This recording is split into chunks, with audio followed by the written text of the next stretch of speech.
Welcome back to the show. This is David Yanis here at the ICRS 2015 here in Orlando, and we're excited about our guest here, Miss Welby OBrien. How are you? Good. Thanks, David. Hey, we got a call just a few weeks ago, maybe a month, and before the conference, we always get a lot of calls for interviews, and we're always getting emails, and it's good to have them. But when they called, and you can't fit everybody, but when they called and told me about Welby, what Welby does, and what Welby written, I had to have her, and that is love our vets. And I want you to tell us just a little bit about yourself. Then we're going to jump into this and jump into your story, okay? Okay. And the book's called Love Our Vets, Restoring Hope for Families of Veterans with PTSD. And I am very happily married to a Vietnam veteran who has struggled with post-traumatic stress disorder for over 40 years. And the message, wow. Yeah. That's a long time. It's a very long time.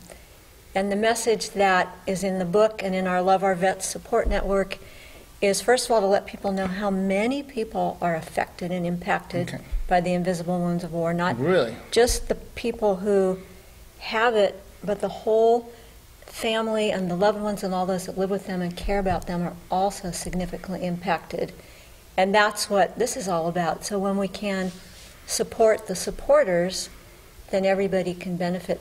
And side note, a lot of people don't realize that PTSD can affect anyone. It's not just veterans. It can be anything, anytime you've been exposed to a traumatic or horrific experience or a life-threatening trauma. Okay. It's not just combat or things like that. It could be an assault. It could be witnessing the death of a loved one. It could be a traffic accident. It could be a bad storm, a tornado. Anything. What are some signs to know if you have PTSD? The good news is that not all these, everybody doesn't have all of them, but some of the things to look for are anxiety, fear, depression, hypervigilance, always on guard, sleep problems, nightmares, numbing, relationship problems, flashbacks. There's a whole bunch. And also, unfortunately, sometimes even suicide. But the good news is that the people can learn to thrive again because they're basically normal people having a normal reaction to an abnormal experience. Wow.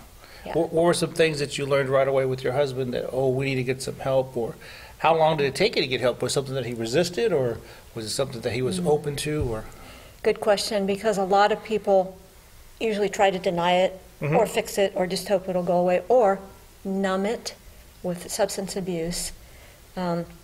Thankfully, he had finally sought help through the promptings of another veteran, and he had already started working on it before we met, and that helped. Okay, so he recognized it before. He did. But what I had to learn for me was, first of all, that it isn't me and that I can't fix it.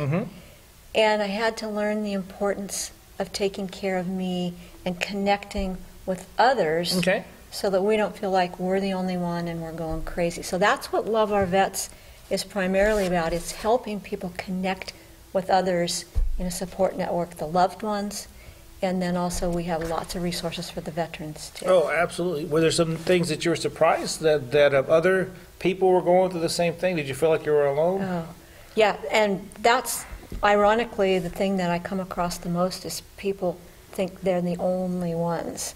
And it can be totally overwhelming. I had never heard of PTSD when we first started going out, and I'm thinking, PTSD, what's that, a radio station or something? It's just like, but so definitely people are feeling like they're all alone. So the connection, my biggest thing is connection with God, which is faith, and connection with other people who care and can support, and that's love. To me, in my life, in our relationship, it's been the faith and the love that have been the key components for healing. And probably true for a lot of pain that people go through. What are some of the things that some of the readers have, because this is your revised edition, and it's what, your third printing or second printing? Second printing, and it's been out, what, a couple of years now? Well, this one just came out 2 months ago. 2 months, okay. Right. And so what are some of the things that people are saying that are helping them, or some comments about the book? just knowing that it's okay to talk about it. I just Okay. finished a book signing, and one lady she was in tears. She says, it's finally okay to talk about PTSD. And there were a couple of veterans that came through the line and just like, thank you. And so what was the question? The reviews, anyone Yeah. that has read it and stuff, some of the comments, maybe some feedback, I guess. People are feeling validated, that they're not crazy. People are saying, oh, that's what that is. And we've got a whole generation of people that are saying, my father had that and we now just understand it. Wow. Or mothers are coming to me and saying, my son is struggling with that, he's just come back. Or my daughter, it's affecting men and women. And so that's been really helpful to people know that they're validated, know that there are resources to help. Our website is awesome. Go ahead. You give them the website. It's www.loveourvets.org, loveourvets.org. We've got tons of resources primarily for the loved ones, those around the PTSD survivor, but a ton of stuff there for the veterans and the people who struggle with the PTSD too. Wow, that's amazing. Now tell us what are some of the chapters that they're going to be able, when they read this book, what are some of the chapters they're going to read? Okay, the first, I'm kind of unconventional that way. In the first section is like 63 questions. Okay. It's a Q&A set up, but these are questions that I had struggled with myself. And Are they questions for you to see if you have it? Or it's like, for instance, is it possible for me to get triggered? Or why are they so affected by the weather? Or what can I do when they're not sleeping and I'm not sleeping? And what do we do with our family and friends who don't understand? And so all those things that you wrestle with, both the PTSD survivor and primarily the loved ones. The middle section is taking care of me. This is my 21-point checklist of, so I don't burn out. That's a Wow. huge thing, is for those who are trying to take care of somebody who's struggling with PTSD or in any kind of a caregiving role. I spend so much time focusing, I don't want to burn out. So there's a checklist for that. And then the last section is a whole section of little inputs, little paragraphs, sayings, and little testimonials from lots of other people on what has been helpful to them in their relationships with their veteran or their PTSD survivor, things that have helped them. That's and so important. on. That's really important, because I think a lot of people might feel embarrassed about it. They might not want to talk about it, and when they're not going to get any help if that occurs. In fact, Right. The whole process is to get them talking, to start to deal with what's bothering them. And it's different. I mean, I know when I was in the military, we never went to combat, but there was guys that you don't have to go in combat, and they had some issues and stuff and traumatic experiences, and they came out, and I came out. I mean, I was fine, but I know a lot of friends that weren't. Right. And this book will help many of those. So that's good. Definitely. That's good. Definitely. The invisible wounds are the ones that are tough, and more people, we're talking about millions just in the U.S. alone. Yeah. And then you look at all those who surround them. You they're know, all I interviewed affected. someone